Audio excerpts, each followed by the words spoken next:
Hello friend, स्वागत है आपका मेरे यूट्यूब चैनल में। उम्मीद करता हूँ कि आप सब बहुत अच्छे होंगे और आपकी पढ़ाई भी बहुत अच्छी चल रही होगी। तो आज की वीडियो में हम यूपीएसआई की एग्जाम की तैयारी को लेकर कुछ महत्वपूर्ण बातों पर चर्चा करने वाले हैं। तो जैसा कि आप सबको पता है कि जैसे जैसे हमारा जो टाइम है वो गुजर रहा है, वैसे वैसे हमारा यूपीएसआई का एग्जाम और नज़दीक आता जा रहा है, जिसको लेकर हमारे मन में बहुत से सवाल उठ रहे हैं। तो आज की वीडियो में मैं उन्हीं सवालों का जवाब देने की कोशिश करूंगा। तो चलिए वीडियो को बिना देर के शुरू करते हैं, लेकिन उससे पहले आपसे एक रिक्वेस्ट है कि अगर आप मेरे चैनल पर नए हैं तो प्लीज़ चैनल को सब्सक्राइब करना और वीडियो को लाइक करना ना भूलें। ठीक है, तो चलिए वीडियो को बिना देर के शुरू करते हैं। तो आइए बात करते हैं सबसे पहले। जो इस टाइम जो जो भी यूपीएसआई एस्पायरेंट है, उसके मन में सबसे ज़्यादा जो सवाल उठ रहा है वो उठ रहा है यूपीएसआई की एग्ज़ाम डेट को लेकर। तो भाई मैं आपको बता दूं, यूपीएसआई की एग्जाम डेट अभी फिलहाल किसी को उसके बारे में कुछ भी नहीं पता है। जो भी जानकारी दे रहा है वो सिर्फ एक अंदाजा लगा रहा है कि एग्जाम जो है दिसंबर के लास्ट वीक में होगा, जनवरी के फर्स्ट वीक में होगा। अभी किसी को किसी प्रकार की कोई जानकारी नहीं है।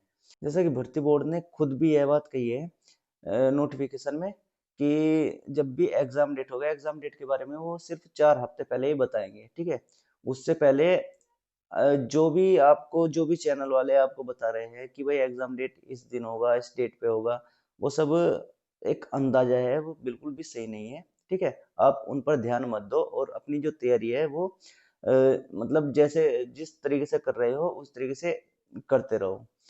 ठीक। दूसरी बात, दूसरा जो सवाल है वो ये है कि भाई हमारा जो सिलेबस है वो अभी पूरा नहीं हुआ है, क्या हम मॉक टेस्ट लगा सकते हैं या नहीं लगा सकते? तो मैं आपको बताऊं भाई, आपका जो भी मतलब सिलेबस मतलब जितना भी सिलेबस आपका हुआ है, वो चाहे 70% हुआ हो चाहे 75% हुआ हो। ठीक है, तो सबसे पहले आप उस मतलब उसका रिवीजन करो। अगर मतलब आपको मॉक टेस्ट देना है तो मॉक टेस्ट देने से पहले आप उसका रिवीजन करो। रिवीजन करने के बाद आप मॉक टेस्ट लगाओ। फिलहाल मैं आपको बता दूं कि ये टाइम जो फिलहाल का टाइम चल रहा है, ये ऐसा टाइम है कि इसमें मॉक टेस्ट जो है बहुत जरूरी है। ठीक है, क्योंकि जो एग्जाम होगा वो हमारा ऑफलाइन होगा।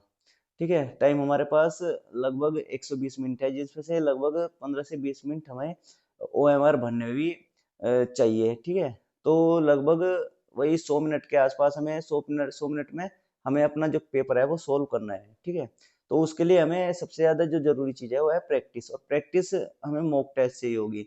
तो अगर आप मतलब डेली बेस पर मॉक टेस्ट नहीं लगा सकते तो आप एक हफ्ते में 2 मॉक टेस्ट लगा सकते हो। ठीक है, और सबसे जरूरी बात है कि मॉक टेस्ट जो है, मॉक टेस्ट लगाने के बाद उसका एनालिसिस, सबसे जो फायदेमंद चीज होती है ना पेपर के लिए, और वो होती है मॉक टेस्ट के बाद उसका एनालिसिस करना। ठीक है, तो मॉक टेस्ट का एनालिसिस अच्छे से करो। और मॉक टेस्ट में यही कहूंगा कि अगर आपका सिलेबस जो है वो 70 से 75 या 75% के आसपास भी कंप्लीट हो गया है, तो आप उसका रिवीजन करके मॉक टेस्ट दे सकते हो। ठीक है, अगर दो डेली बेस पर नहीं लगा सकते तो हफ्ते में 2 मॉक टेस्ट तो जरूरी है इस टाइम। ठीक है, और तीसरी बात ये है कि भाई हमारा जो है मॉक टेस्ट में स्कोर नहीं बढ़ रहा है। बहुत से बच्चे क्या होते हैं कि मॉक टेस्ट दिया पहली बार, ठीक है, उनका स्कोर बना मतलब 160 में से 90 क्वेश्चन सही हुए, बाकी गलत हो गए। ठीक है, या कुछ अटेम्प्ट नहीं कर पाए ज्यादा, तो वो क्या करते हैं मतलब हताश हो जाते हैं। ठीक है, ऐसा नहीं करना है।